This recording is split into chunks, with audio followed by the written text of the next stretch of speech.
What's going on, guys? This is Danny from Slow Restoration, and today we're putting these drilled slotted zinc plated rotors on that Infinity G35S. As you can see, we have the car up in the air, all four wheels off. We are doing all four rotors and brake pads.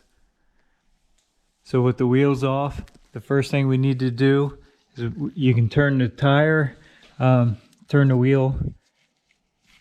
This bolt and this bolt comes off. That's the caliper mounting bracket. Once we get that off, we can hang the caliper to the side, pull the rotor off, get our new rotor on, get these old brake pads out, and clean all these slides up and lube them and get ready for our new parts. These caliper mounting bracket bolts are 22 millimeter and they will be very tight, so you may need a breaker bar. In my case, my go-to breaker bar is the top portion of my jack handle. We'll slip that over. That'll give us a lot more leverage needed to break these bolts loose. We should be able to get it with that. Yep. There's one. There's two. With those bolts out, loose and out, you can set the brake caliper and mounting bracket on the back here. We can use a bungee cord to keep it from falling down. You never want to just leave it hanging on the brake hose. It'll damage that. So we got that up. Our rotor is stuck on here a little bit, so we'll have to use a little force to get that out, and we'll just tap on it from the back side here and get that broke loose.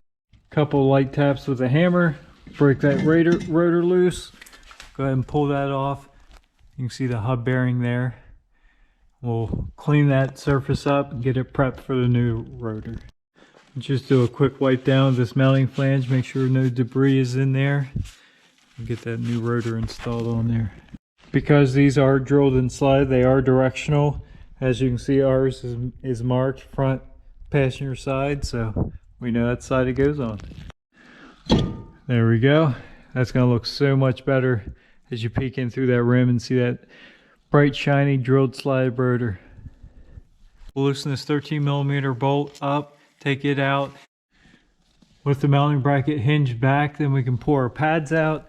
We have them actually sitting down here. As you can see, there is a spring, actually two small springs that keeps those pads separated. And that spring just kind of pops right out. We'll set that to the side and get our new brake pads ready. We're going to pay attention to the way that indicator was mounted on there too. That just slides out of the caliper, so we can actually pull this caliper mounting bracket out. Like I said, we'll clean and lube this up. This is where we remove that 13 millimeter bolt. It's also a slide. We'll make sure that's good. We'll pull that boot back, clean everything, and re-lube that. And I'm not sure if the new pads came with new hardware or not. Let's check. So these particular pads did not come with new hardware. Some do, some don't. So that's fine. These are still in good shape. We'll just clean them up. We'll take a wire brush over and clean all the debris and brake dust off.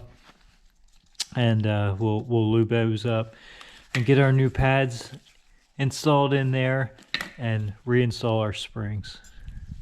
As we get our pads ready to go back in, like I said, this indicator, this tells you when your brake pads are low. It'll squeal. Some people call it a squealer. It's only on one side. This side does not have it.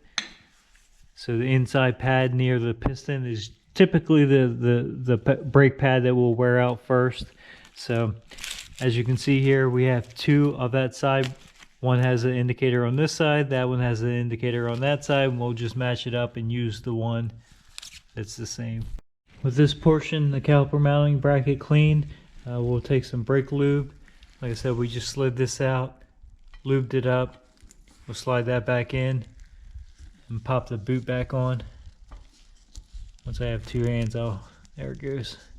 Pop that boot back on.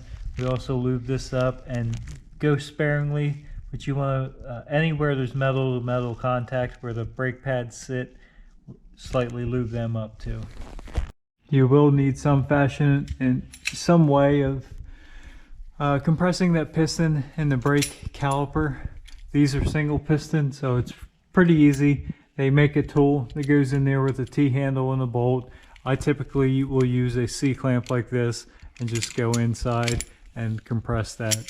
Seems to work pretty good. Once that's compressed, then we can start putting everything back together. You do want to take a rag with some brake cleaner and clean these rotors off. Make sure there's no oils on there for the new pads. With our new brake pads loaded back into this caliper mounting bracket and the springs installed, we'll take this whole thing and hinge it back onto the caliper. Once we slip that pin, that slide back in, then we can just simply hinge this back down. We'll line this one back up, pushing it in, put that bolt back in, and we'll be ready to go back on to the rotor. Once we slip the caliper mounting bracket and caliper and the new brake pads loaded back onto the rotor, then we'll slip these bolts back in, get them started, and then torque everything back down. All right, with everything tightened back up, that rotor will get tight with the wheel bolting back on it. But with everything finished up on this side, we'll do the same to the other side and then move to the back. In the back, we have 2 bolts that hold the caliper to the caliper mounting bracket. They're actually slides too. They have a shoulder on them. We'll loosen both of those up, which allows you to pull the caliper off. We'll just set that right up here for now. You can actually reach in and pull your brake pads out now. These still had life, but he also got drilled slide rotors for the back and new pads. So we're going to install them. Once you have the pads out, again, take note to where the indicator is. There's 2 bolts on the back side here, one there and one up there. That removes the caliper mounting bracket, and then that gives you access to pull the rotor off. With those bolts removed, you can just remove the caliper mounting bracket. Again, we'll clean that up. Our particular pads did not come with the new shims or the slide shims, whatever you want to call them, so we'll clean them up and lube them and just reuse. All right, so the back, the emergency brake is actually shoes inside. There's a drum here. Inside this is a bore with emergency brake shoes. And sometimes you actually have to take and line that hole up with the adjuster and back those off so you can get this out. Someone's already been in here, so these actually are gonna slide right off. So we got kind of fortunate there. As you can see, there's the shoes.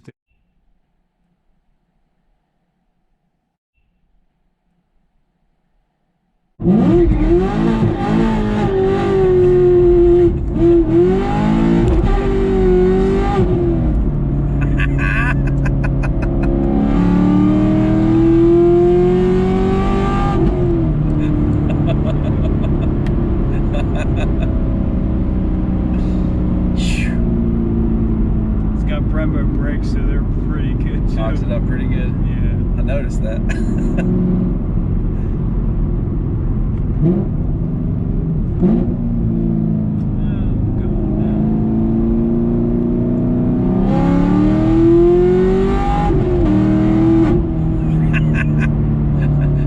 Thought you were gonna jump it.